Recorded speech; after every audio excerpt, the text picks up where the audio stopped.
کہ ہم نے اللہ سے جو بدعہدی کی، وعدہ خلافی کی، اس کی زبردست سزا ہمارے اوپر مسلط ہو چکی ہے۔ اس کی ایک سزا ہے معنوی سزا، وہ فزیکل نہیں ہے، معنوی ہے۔ وہ کیا ہے؟ نفاق ہمارے دلوں کے اندر پلا دیا گیا ہے۔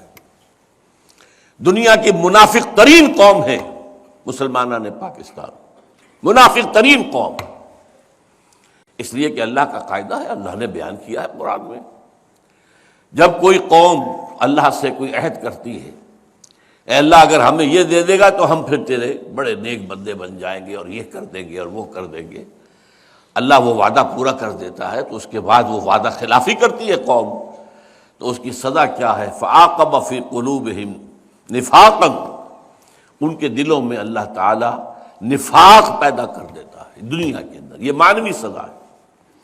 اس نفاق کی وجہ سے باہمی منافقت ہو گئی، نفاق ہو گیا، اب وہ قوم نہیں رہی، قومیتیں ہو گئی۔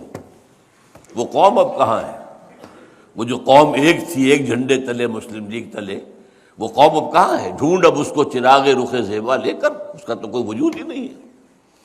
قومیتوں میں تحلیل ہو چکی ہے، عصبیتوں میں تقسیم ہو چکی ہے، علاقائیت بھی ہے، نسلیت بھی ہے، لسانیت بھی ہے، اور مذہبی تفرقے بھی ہیں، وہ تو پارا پارا ہو چکی ہے۔ اس اعتبار سے نفاق باہمی، یہ نفاق کی ایک شکل ہے۔ نفاق کا دوسرا نتیجہ ہوتا ہے کردار کا دیوالہ نکل جانا، جو حدیث میں آیا ہے، 2 حدیثیں ہیں، منافق کی نشانیاں 3 ہیں، جس میں تینوں ہیں پکا منافق ہے، اور جس میں ایک ہے تو اسی درجے میں منافق ہے۔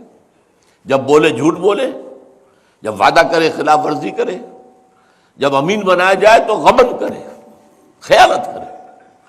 اب یہ یارڈ سٹک لے کر اپنے معاشرے کو آپ ناپ لیجئے، from which ever angle you like, جدھر سے چاہیں اس کا جو سیکشن ہے کاٹ لیجئے اپنی قوم کا، معلوم ہوگا کہ جو جتنا بڑا ہے اتنا ہی بڑا جھوٹا، جو جتنا بڑا ہے اتنا ہی بڑا وعدہ خلاف، جو جتنا بڑا ہے اتنا ہی بڑا غبن کرنے والا۔